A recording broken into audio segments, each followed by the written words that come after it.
right, to warm up today, we are going to do a little bit of equation rearranging. So our instructions for number 1 say solve for a in terms of x.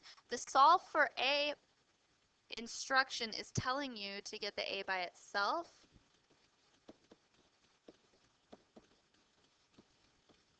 And when it says in terms of x, that means that when that a is by itself, the thing that a is equal to is going to have an x in it.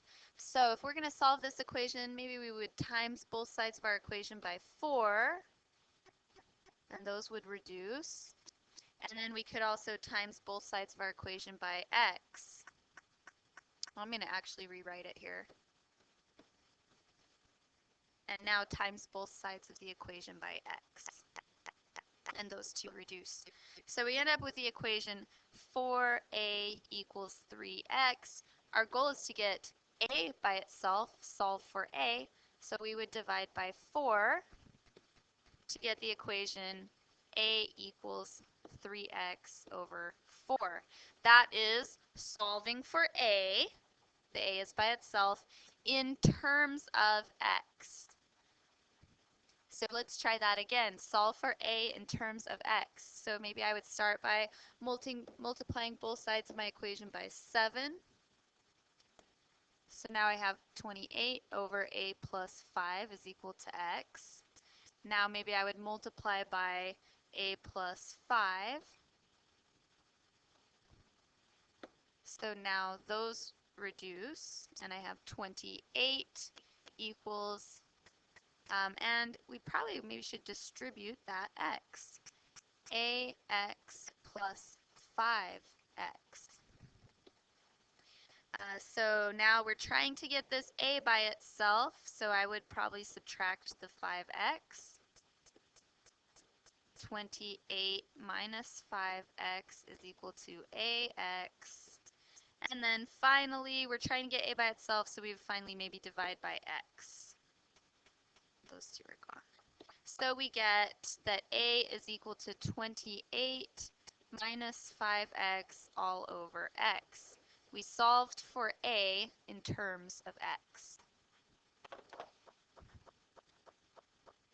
So today we're going to continue solving rational equations like we were doing last time, but this time the equations that we're going to focus on include adding and subtracting rational parts. So if we remember how to add and subtract rational expressions, that will be most helpful to us today. So we're going to review these two addition problems. We're just simplifying this expression, adding these two parts together. So we have 3 over x minus 1, and we'd like to add 5 to that. Well, in order to add fractions, you have to have a common denominator. So we'll get a common denominator of our goal denominator here is going to be an x minus 1. So I would times this by x minus 1 over x minus 1. So I have a 3 over x minus 1, and I'm adding 5 times x minus 1 over x minus 1. Once you have a common denominator, you're good to add that together. And I think most of you probably don't show quite as many steps as I'm showing, but I'm going to try to show all the steps out. So we end up with a 3 plus a 5x minus 5 over x minus 1. And we can combine a couple parts of that. We can combine this negative 5 and this 3 together to get a 5x minus 2 over x minus 1. So that would be our final simplified expression. This next one is a 1 over x minus 3 plus an x over x plus 7. So in order to add these two fractions together, we have to get a common denominator. Well, in this case, we've got these two completely different denominators. The only common denominator would be those two factors multiplied together. So we're going to times this side by x plus 7. And we're going to times this part by x minus 3 over x minus 3. So I have well, this numerator right here, 1 times x plus 7, that's just x plus 7. And we're going to add to that. Well, here I have an x times an x minus 3. If I distribute that, it's going to give me an x squared minus a 3x. Here's the x squared. Here's the negative 3x. And that's over that same denominator. Well, now that we have a common denominator, we can go ahead and add those two things together. We've got an x plus 7, and we're adding an x squared minus a 3x. And we've got that same denominator. The denominator didn't change. And then finally, there's two parts that we could add together here. This 1x here could be combined with that negative 3x. So we've got, and I'm going to put it in standard form, x squared minus 2x is the combination of this 3x and this x, negative 3x and x, and we have a positive 7. So here is our simplified expression. All right, so we're going to be using this idea of adding today as we're solving equations. So here is our first problem. We have an 8 divided by x, and we want to add 11 thirds to that. And when we add those two things together, it's equal to negative 14 over x. So because we have this addition happening right here, we will have to get a common denominator in order to add those two things together. So in this case, if I'm thinking about a denominator, I would probably I need to make sure all of my different factors in the denominator are represented. So the denominator that we're going to use is going to be, well, we've got a 3 factor down there, and we've got an x. So it's going to be 3x.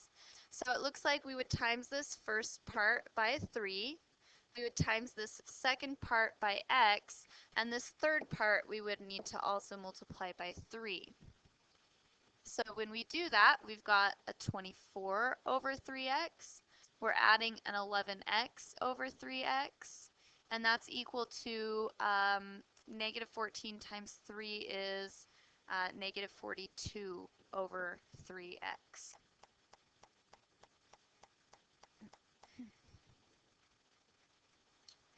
And now we're getting much closer here.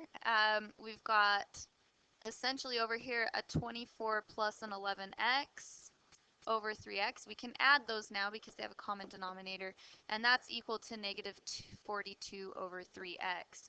Well, now we have two fractions that have the same denominator. Well, if those two fractions are equal and those two denominators are equal, then we know that the numerators are equal. And essentially what we're doing is we're saying let's times both sides of our equation by 3x, and those reduce. So we've got 24 plus 11x is equal to negative 42. And to solve that, we just need to isolate that x, get it by itself. So we're going to subtract the 24. So now we have the equation 11x equals negative 66. And we can divide by 11 to get our final solution, x is equal to negative 6. Just like the equations that we worked with the other day, we need to at least mentally check to see if our solution is okay or if it's extraneous. And in this case, our only variable that's in the denominator is that x by itself. So our negative 6 answer is fine. We just couldn't have x equal to 0 in this case. So here's our solution, x equals negative 6. So we'll try this one. This one's a little bit trickier, but remember to just consider what denominator you want. We've got some subtraction happening this time, so we're going to have to be careful of our signs. But our denominator that we might want to have, denominator, is, well, I've got a factor of 4, I've got a factor of x, and I've got a factor of 2x. My denominator is definitely going to have an x, and in this case, the coefficient of that x is going to be a 4. And I think if you think about, can you make each of those denominators 4x, I think you see that you can. That first one we would times by x. The second one we would times by 4. And the third one, this one on the other side of the equal sign, we would just times it by 2. When we do that, we have an 11x over 4x. We're subtracting 12 over 4x, and that's going to be equal to 10 over 4x. So let's see, I'm going to combine that 11x minus 12. And if we multiply both sides by that 4x, we end up with the equation 11x minus 12 is equal to 10. And that's not too hard to solve. We could add the 12, and we get 11x is equal to 22. So when we divide by 11, we get the solution x is equal to 2. And in our denominators, that's fine. The first denominator of our original problem is 4. Again, I'm just checking to make sure it's not extraneous. First denominator would be 4. If x is 2, the second denominator would just be 2. And the third denominator, if I times that by 2, that third denominator would be 4. So we're not going to end up dividing by 0 or anything. This solution is a good solution, and we are finished. Okay, I want to show you one that's going to have multiple solutions. So here's an equation. 4 is being divided by x plus 2. We want to add 1 to that. And when we add that 1, it's going to equal 9 over x. So again, we want to, since we have some addition happening right here, we need a common denominator. One of our denominators has a factor of x plus 2. The other one has a factor of x. So our denominator is going to have to be x times x plus 2. So our first part here, I'm going to rewrite this one so that I can fit it all. It needs a factor of x. So I'm going to times that by x over x. The second is just a 1, so it needs both of the parts here. It needs the x and the x plus 2. And then the final part on the other side of the equal sign, it already has a factor of x in its denominator. It just needs the x plus 2. So let's rewrite that. We've got a 4x, and this 1 is, the 1 won't affect that much. 1 times anything is just that thing, but I'm going to go ahead and distribute that x, so it's an x squared plus a 2x. And over here, let's go ahead and distribute that 9. It's a 9x plus 18. So now that we have a common denominator, we could combine our denominators over here. So we've got, it looks like we have a 4x and a 2x. So we have an x squared plus a 6x.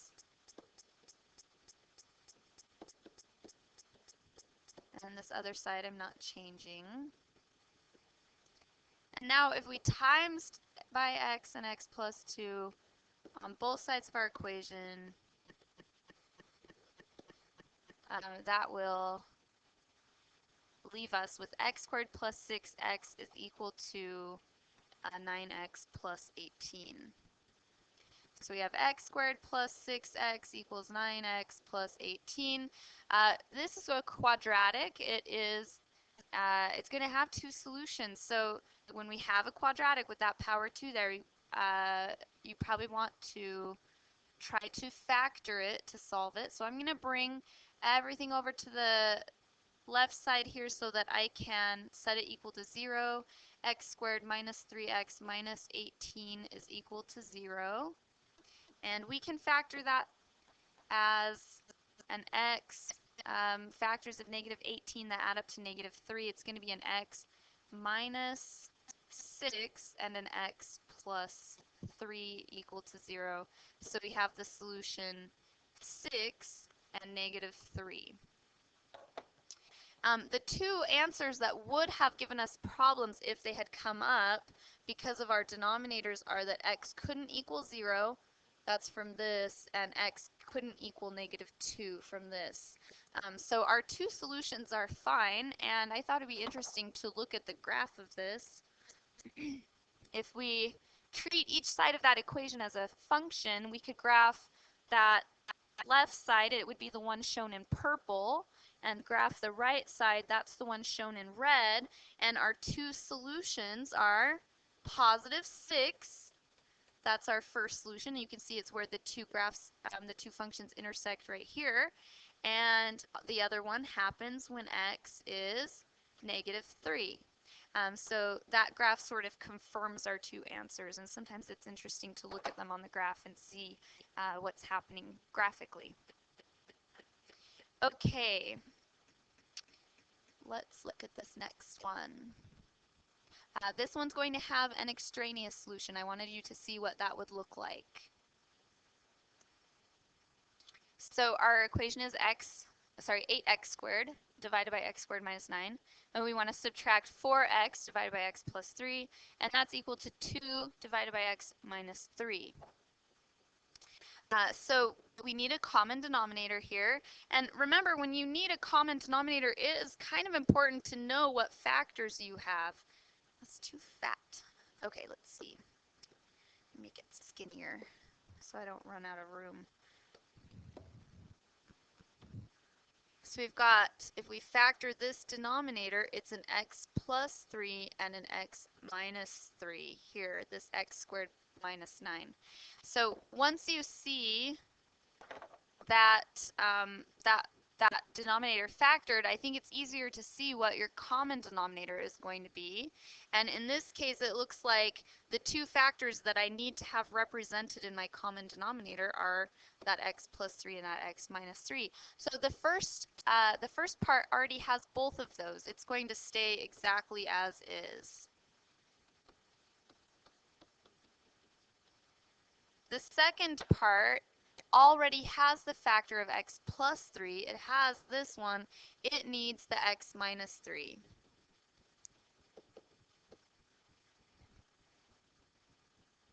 So we'll subtract the 4x times the x minus 3. And then on the other side of the equal sign, we have 2 over x minus 3. It already has the x minus 3, and in this case, it needs an x plus 3.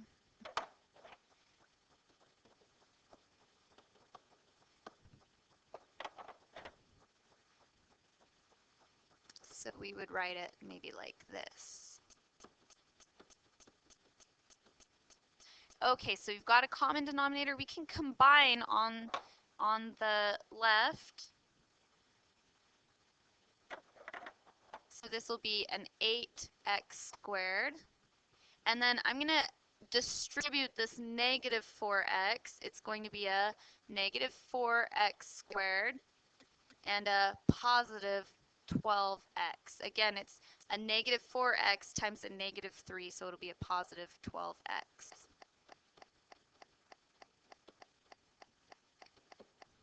And here I'll distribute the 2. That's a 2x and a plus 6. Okay, well now if I wanted to simplify this a little bit, I could times by x plus 3 to both sides. And that would reduce that factor. And I could also times by x minus 3 to both sides of my equation. Stack it up there. So what I'm left with is this equation that looks like, let's see, we could even combine these two. It's going to be 4x squared plus 12x is equal to 2x plus 6. We're going to have two solutions. I know that because of this power 2 here.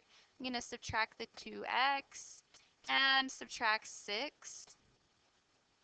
So I end up with 4x squared plus 10x minus 6 is equal to 0.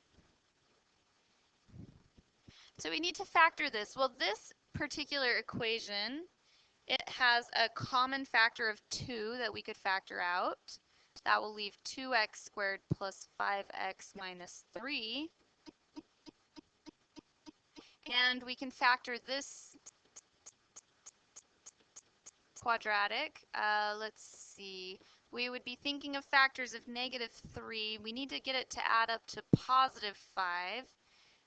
So I'm thinking if we put the 3 here, that will give me a +6x, and a -1 here will subtract a 1x to give us a 5x.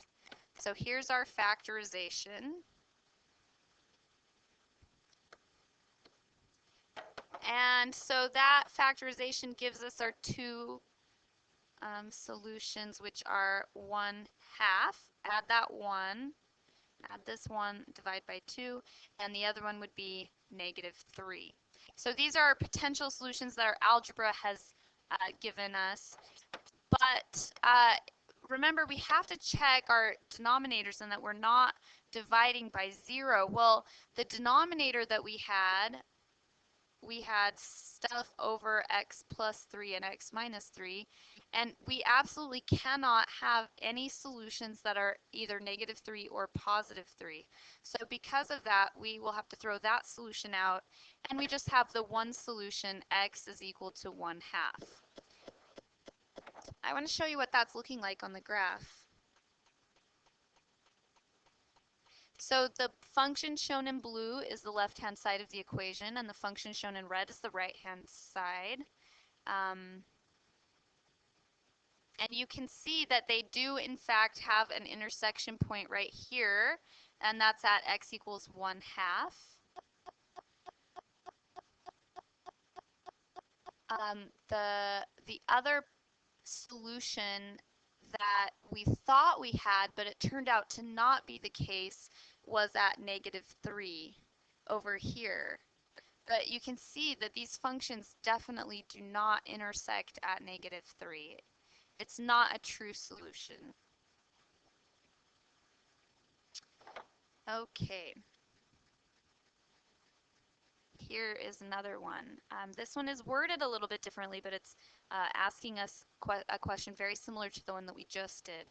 If f of x is 1 over x and g of x is 2 over x squared, I want to know for which x value will their sum, f of x plus g of x, equal 3.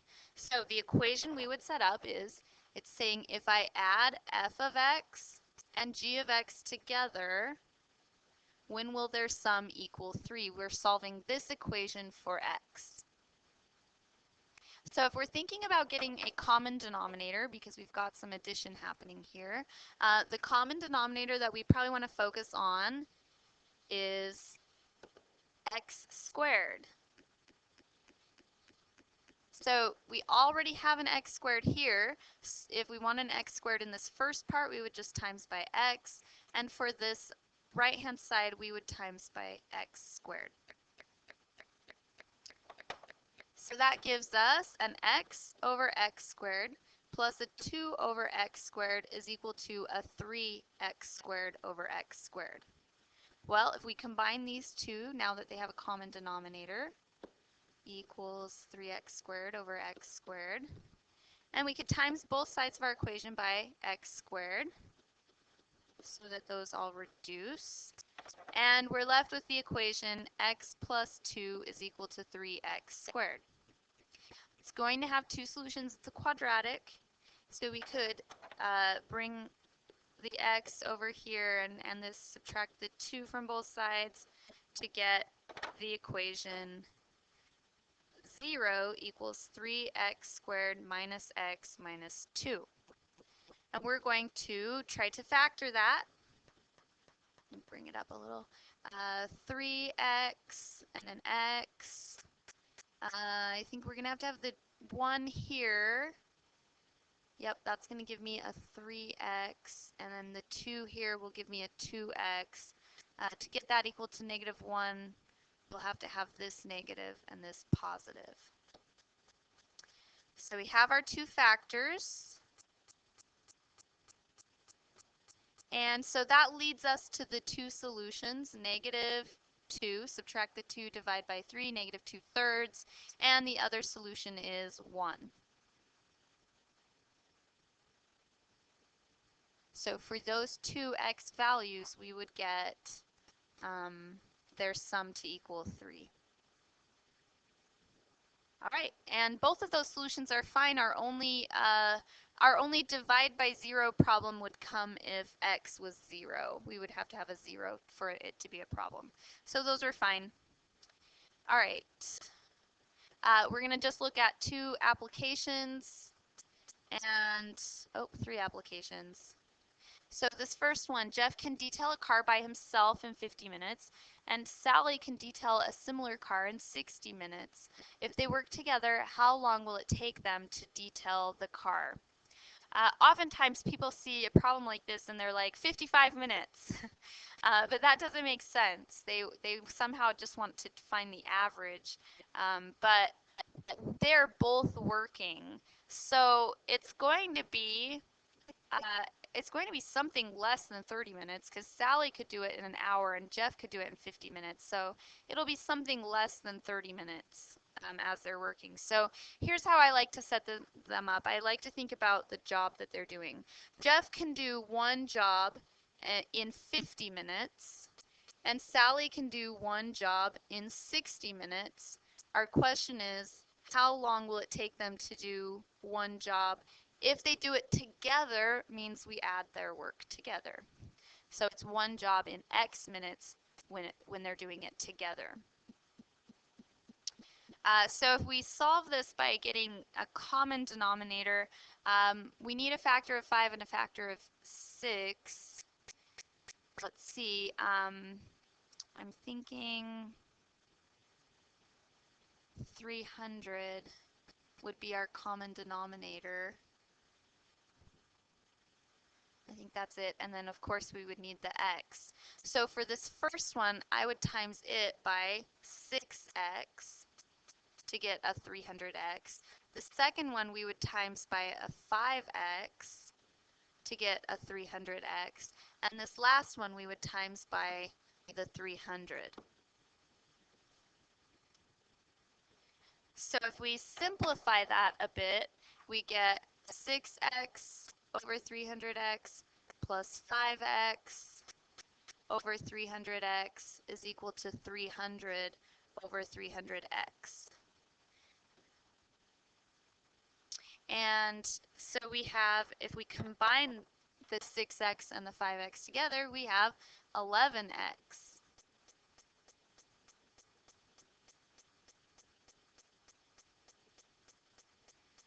And we could times by the 300x to reduce this equation to 11x equals 300.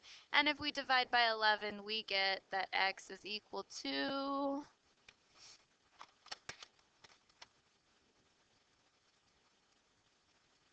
27.3 minutes. So working together, it would take them about 27 minutes. Okay, part 2 says, if Sally works with Anne, it takes them 24 minutes to detail the car. How long does it take Anne when she's working alone? So Sally, let's see, Sally does one car in 60 minutes, and if she works with Anne, so if I add her work to Anne's work, I don't know how long it takes Anne, but if I add Sally to Anne, together it takes them one job per 24 minutes. So common denominator here is a little tricky. Let's see. 24 and 60, they both go into 120.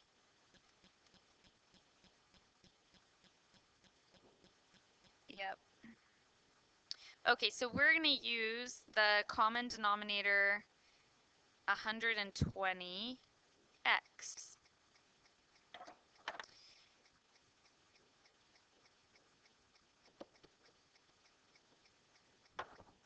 So we would times the 60 by a 2x. We would times this x by a 120. And the 24, 24 goes into 125 times. So we would times this by a 5x. So if we simplify that, we have a 2x over a 120x plus a 120 over a 120x equal to 5x over 120x. Combining that would give us 2x plus 120 equal to 5x over 120x. And to simplify that, we'll just work our equation like we have been. And we end up with 2x plus 120 is equal to 5x. Well, if we subtract the 2x, we get 120 equals 3x. And if we divide by 3, we find that Anne would take 40 minutes by herself. So she's pretty quick at it.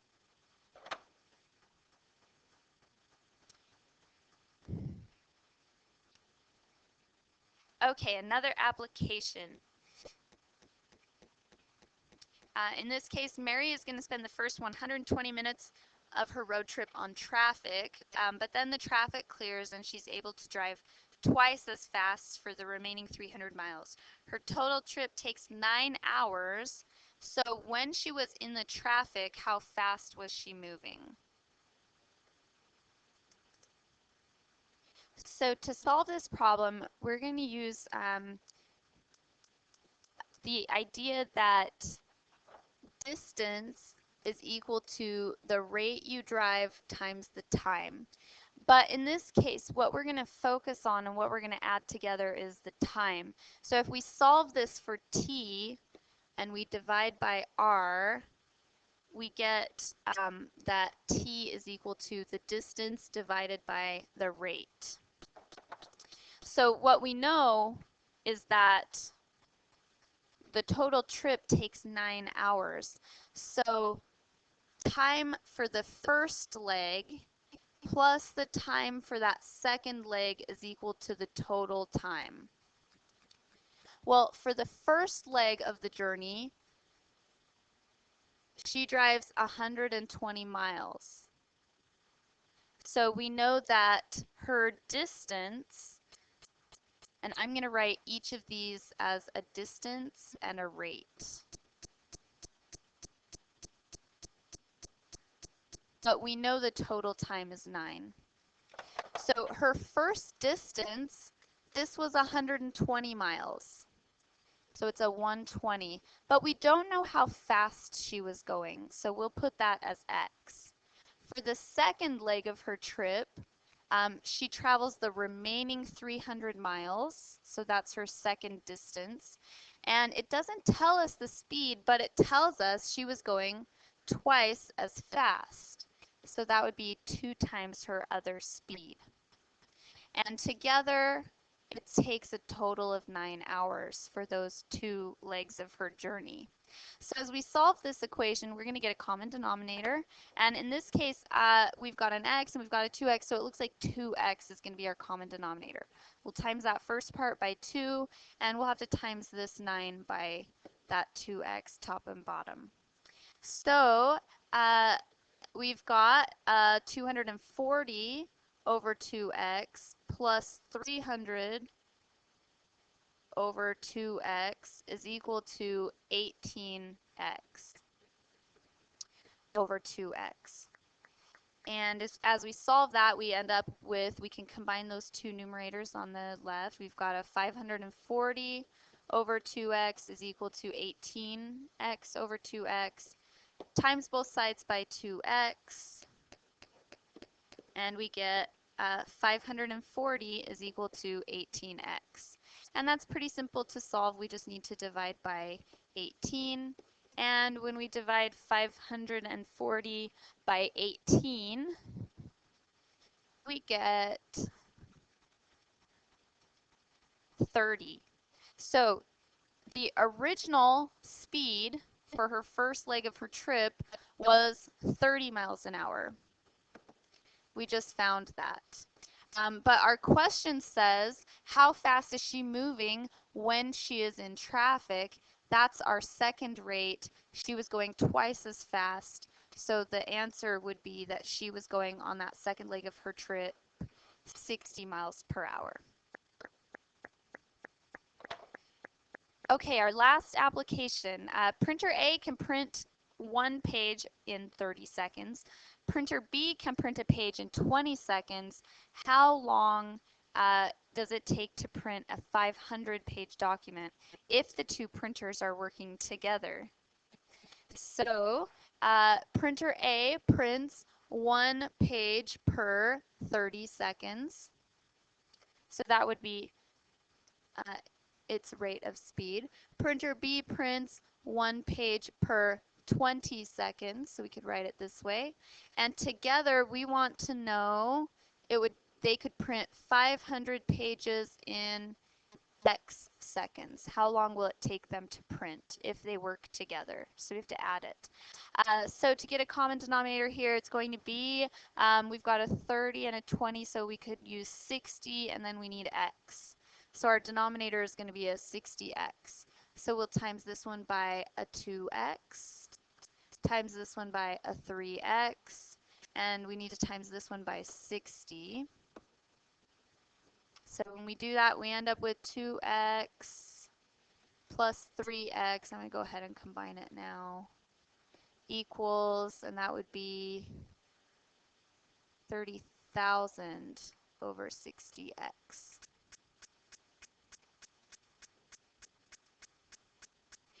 So if we times both sides of our equation by 60x to reduce that, and we can combine that 2x and that 3x, we get 5x equals 30,000. And if we divide by 5, we get that x must be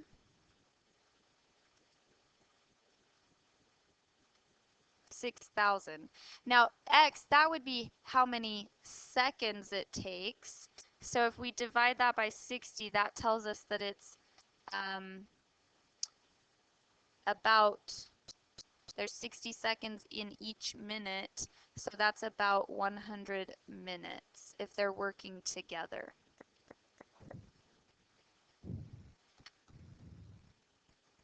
So the next part says if printer A starts on page 1, what page should printer 2 start on? Well, if printer A starts on page 1, printer A is going to work for 100 minutes. And it prints one in each 30 seconds. So 100 minutes, 6,000 seconds. If we take that 6,000 seconds and we divide it by 30 seconds, printer A in 6,000 seconds, and if it takes 30 seconds per paper, that would print 200 pages in that 10 minutes. So for printer B, we should start it on page 201.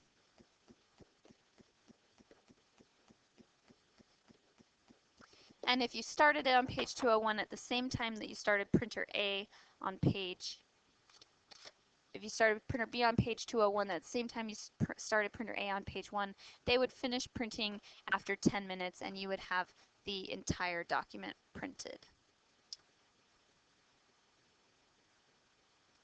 And that is it for this lesson.